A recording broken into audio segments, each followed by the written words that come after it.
Hi guys, welcome to Bobcat Sports Talk. I'm Jessica Carter here with Jay Riley and Trey Howard. So Jones, Bobcats took on Itawamba last week. The final score was 49-21. Jones took the win. But in the first half, it was 42-0, and Itawamba came back 21 points in the second half. I don't know how Jones let them do that, but thankfully we came out with a win, so congrats Bobcats. Next we're going to move on to college football. Most of the teams were off this past week, so we're going to look at games that are coming up this next Saturday. The top games that I pulled out were Baylor versus Oklahoma, Stanford versus Oregon, and LSU is going to take on Alabama, at Alabama. So, if you had to pick one of these games, if they were all playing at the same time, which one would you pick? I'd say I'd pick Oregon and Stanford. If I wasn't an Alabama fan, I wasn't such a big fan of the SEC. LSU hasn't really proved themselves this year to be a national contender, and so I think that I would have to take. I definitely have to take the Oregon-Stanford game because Oregon is the high-powered offense that everybody thinks is going to the national championship, and Stanford is the team that, even though they've lost one against Utah, a lot of turnovers in that game, they still have the Stanford-type team. They still have that strong power, type team. That's who they are. They're Stanford. And last season they upset Oregon. So I've got them. Oregon, Stanford, Baylor, Oklahoma, or LSU, Alabama. As much as I would love to see all the offense flying around in that Oregon and Stanford game, I'm sticking with the SEC. I've got to watch that Alabama-LSU game because I think LSU, I've been saying this all year, they have a chance to take down this number one team in Alabama. Alabama, I see you rolling your eyes. I don't think you don't like that, huh? LSU, they've lost 2 games, and they're averaging, 37 points a game. So we know LSU can score. And I think there's a formula out there to beat Alabama. You take away the run, and you make A.J. McCarron beat you. And that defense in LSU, they have the defense to stop A.J. McCarron from beating you. They can take away the run from T.J. Yeldon. And what's the other guy's name? 17. Talking about Kenyon Drake? Drake. They can take him away, too. And they can stop that passing attack from A.J. McCarron because he's just not that good of a quarterback to take over a game and win it for you. LSU, I have LSU winning this game, actually, in a low-scoring game. I have LSU, if they take away the run, make you win, and they manage their game because Mettenberg is not exactly setting the world on fire. If he manages the game well with minimum turnovers, LSU 17-13. I'm calling it right now. Okay, that's what you're calling. Well, since we're going to talk about the SEC, I'll say I'm taking Alabama, and I'm taking 31-17. I'm telling you, I think that Alabama's going to a bit of a blowout. Put a few points up on them. I think it's going to turn out about the way the Auburn-Arkansas game looked, and I think that that's the way it's going to turn out. But I will say this: A.J. McCarron, he's only clutch when it counts. He was clutch whenever he. Yeah, I know you're going to say that it was a screen pass and it was no big deal when we won 21-17. I've never seen A.J. McCarron be clutch. Ever. A.J. McCarron is clutch. I don't care what you say. A.J. McCarron is clutch. It doesn't matter. In what way? Hand the ball to his running back, letting the running back score? Or is that clutch? Or is going 2 for 3 and like a 15-yard touchdown? He's only lost how many games since he was a starter at Alabama? Who has he had on his team? Like, look at his offensive line and his running backs and his receivers. But A.J. McCarron, before he started throwing picks this season, he was, a Heisman candidate. He's still a Heisman candidate because he's racked up his numbers for a little while. Behind seven people. By the time the second, third quarter rolls around, he's not even in the game anymore because we're blowing people out. So I think that you could say that, since Jameis Winston and Johnny Manziel and all them, they play their entire game, half the time A.J.'s not even there. You got Blake Sims running like a running back in the backfield as quarterback. So it's just like, I don't know. But I do have LSU getting beat by Alabama, which I expect. But I may be wrong. We may see LSU come out there, change a little bit of their game plan, which rarely, happens. But they're deciding to change it a little bit, maybe beat off Alabama. I think that Alabama can definitely manage. So let's move on to the NFL. Colts versus the Texans last night. Power rank number 1 now. Came back 18 points. Final score 27-24. What are your thoughts on this game? I mean, they're really showing where their standpoint is. When the Colts beat the Broncos, I thought, Man, the Broncos just lost it. Like I think the Broncos just went out there. Peyton Manning was a little bit scared. He was back at home, you know. He was in his own dome that he practically built, and he was just like, man, you know, these people, they respect me so much, and you know, like I think it all just went to his head. I think that he just really wasn't there for that game. You're talking about Peyton Manning? Yeah, Peyton Manning. But now, after seeing the Colts come back from an 18-point deficit against even the Texans, even though they're not that great this season, I'm still like, whoa, this is a team to be reckoned with. There's a reason that they're ranked number one in the nation. Number one in the power rankings, because it's like, how in the world do you beat you beat the Broncos and then you beat everybody else, and you're just like, yeah, so what? They've lost 2 games. In the NFL, it doesn't count that way. Like if this was NCAA, totally different story. But we're in the NFL, so I think that it's going to be a story to go on. You know, I think the Broncos and the Colts are going to meet in the AFC Championship. You think the Colts are top seed in the AFC? Think they're that good? I don't know if they'll get top seed based on their record, but I know that they're a powerful team. They're ranked number one for a reason in the recent power rankings. Colts. I've been on the Colts since last year. You know, AJ McCarron with Andrew Luck coming out and doing what he did last year. This year is no different. You know, I didn't expect anything less than a double-digit win total for the Colts, and they're just proving it. They had a bit of a slow start. I don't know, turnovers. They had a bit of a slow start this year, but they're picking it up. And I do think they're going to be one of the 2 top seeds in the AFC. And this last night's game, it has me a little shaky because the Texans, it's a tale of 2 halves. The Texans in the first half, Case Keenum was going off. I don't know where he came from, but he was just slinging the ball all over the field. And I think it was 6 for 20 in the third quarter. That's what Andrew Luck's stats were. And he hadn't thrown a touchdown yet. And as soon as Gary Kubiak went down, and you know he collapsed on the field at halftime, they took him to the hospital. As soon as he went down in the second half, Wade Phillips took over, and I don't know what happened. He was coaching, calling plays, not to lose, not instead of to win. Right. Case Keenum started throwing short passes, and he wasn't slinging it downfield like he was. He outplayed Andrew Luck last night, but I don't know if it's the luck of the Colts or what, because Andrew Luck turned around, he showed up, he finished 18 for 40. That is not good. 271 yards, but he had 3 touchdowns and no picks. And I think that's the type of team the Colts are. They are very resilient. You saw that last year. And they keep coming at you and coming at you. And the Texans, they've done this like 3 or 4 times. They have a big lead, and they don't know how to hold it. I don't know if that's the coach's fault, the player's fault, the quarterback's fault, or what. Because maybe it's a combination. I don't know what it is. But the Colts, they keep pecking at you. They don't give up. And that's the leadership we see from Andrew Luck. They keep going, and they find a way to win. And that's the type of team I want to see in the playoffs. And that's why I think they can go pretty far when they do go in the playoffs. And right now, I think we're all seeing why they're number one in the power rankings. So I want to throw this in there real quick. NBA, we're getting started. So let's come up with some playoff picks, East and West. What you got? In the East, we got the Heat.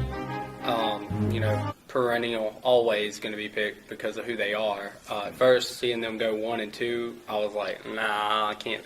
This is not going to stay that way. Yeah, now they're up to 2-2. Right now, they've only played 4 games. So I think that it's going to only continue to get better. They're the Heat. They've got all these guys on their bench, and they've just got the reserves that they need to do what they do, which is obviously in the past few years win championships. I've got the Nets because the Nets really surprised me. As the second best team in the East? Yeah, I would say the Nets now. Right now, the Nets. Really? Okay. The Nets, okay? Because we're power ranking is what we're doing. Right. So I've got the Nets. The reason is because they've got the reserves that are, you got Paul Pierce and you've got Kevin Garnett, and they have won championships. And they have the best starting 5 in the league. There's no debate right there. Right. Well, I think that they're going to get their chemistry together, and I think that they're going to get the number 2 seed.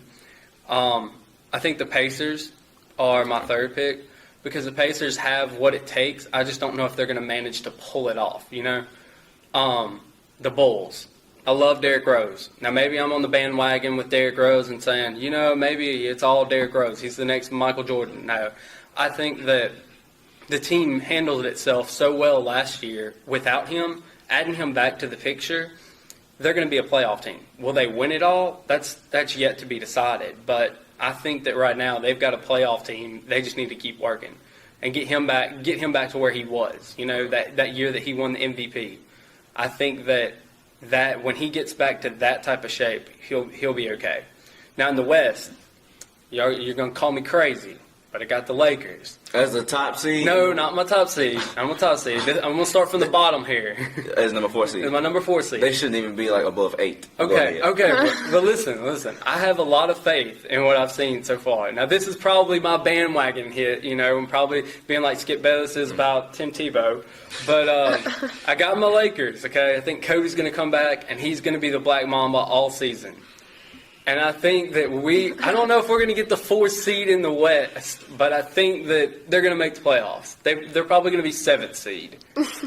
But I'm saying my Lakers because they have brought it together. Now, they keep getting beat. You're right. They've been beat. And they're 2-2 right now. But guess who else is 2-2? Who? The defending champions, the Miami Heat. 4 games in, like four games in, exactly. So who's to say that the Lakers don't show up and have their roster says they won't show up? No, but you're not counting the player's heart, okay? You're not counting their will to win. How sweet, they have a will to win. Okay, so anyways, Pelicans in there too. I got the Lakers, I got the Thunder, Kevin Durant, of course, always, and I got the Warriors. I like their backcourt. Their backcourt's impressive. I think their front court's not bad. It's not like what I would want. That's a really good front court, actually. It is, but to me, it's not like big names. Like they're good, but it's like Andrew Bogut, and it's just kind of like David Lee and David Lee. I like more than I do. I like David Lee more than I do Bogut. But Andre Iguodala, adding him to the picture, I think that really helped them out. I wish they still had Jarrett Jack because he was a great reserve player. I think that is going to hurt him. Okay, so I got them, and I think I would have to say, last but not least, 14. I'm going to have to go with the Rockets. I knew that's what you were going to do. It hurts you to say it, huh? It does hurt me to say it because I can't stand Dwight Howard. But him and James Harden are going to make a great duo.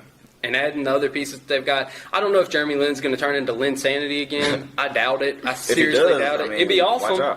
Hey, I'll watch it. I might buy me a Rockets jersey for Jeremy Lin. I think it's cool. He supports his faith, and he's pretty cool.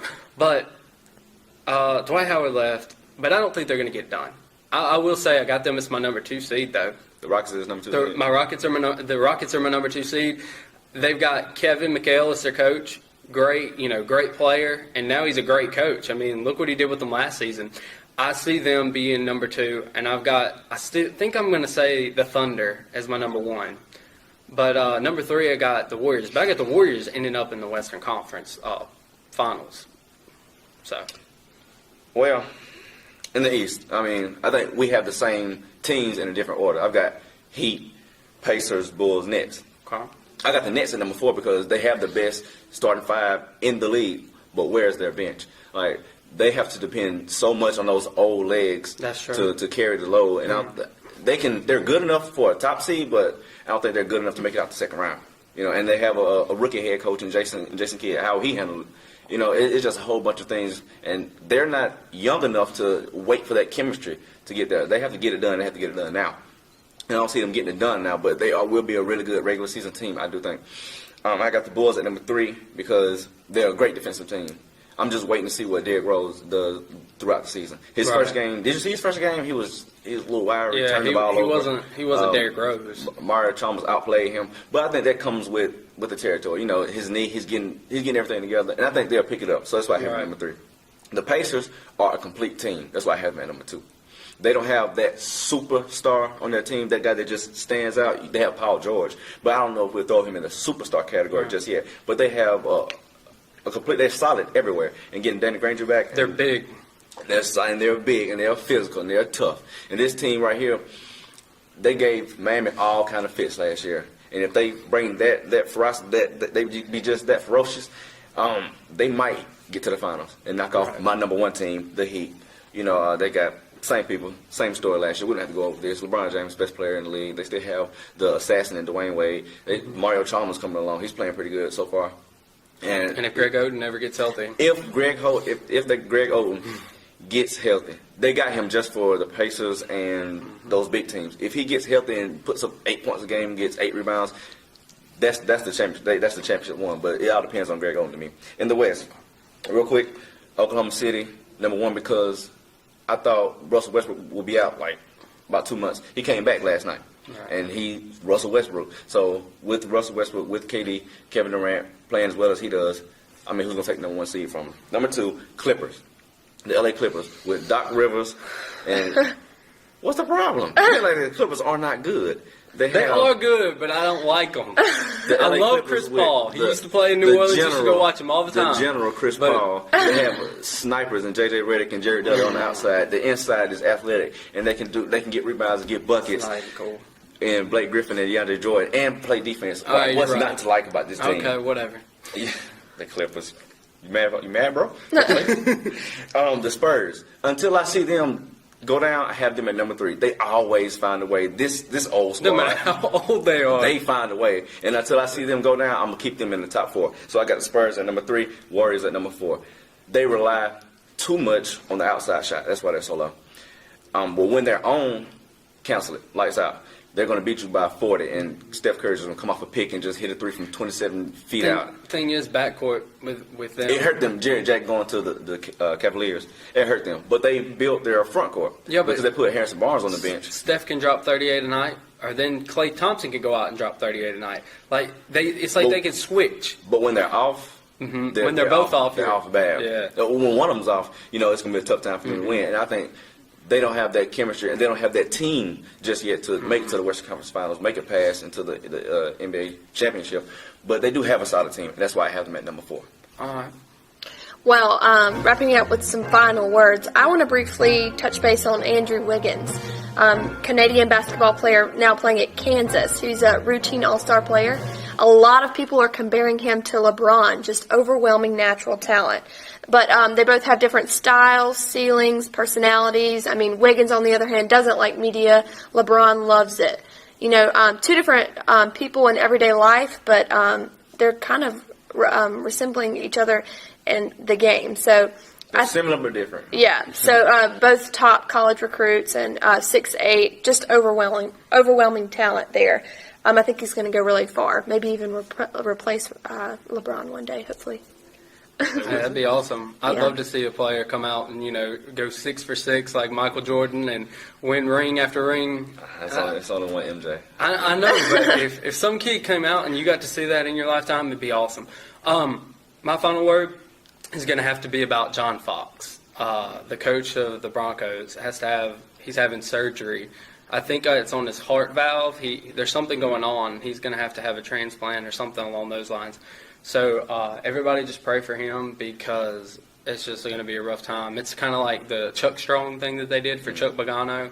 And so leukemia. Maybe it'll motivate the team. I don't know. I don't know if they really even need motivation, but just say prayers for him because, I would hate to see for an NFL coach. And also Gary Kubiak went down last night. That's true. With these coaches, there's a lot of stress on them. Maybe they'll make some changes. But my final word is, I don't know, am I a cancer or something? Am I the Mike Greenberg of this set? Because I said, who did I say was going to be the NFL MVP? Matt Ryan. Hadn't heard from him since I said that. The Atlanta Falcons are awful.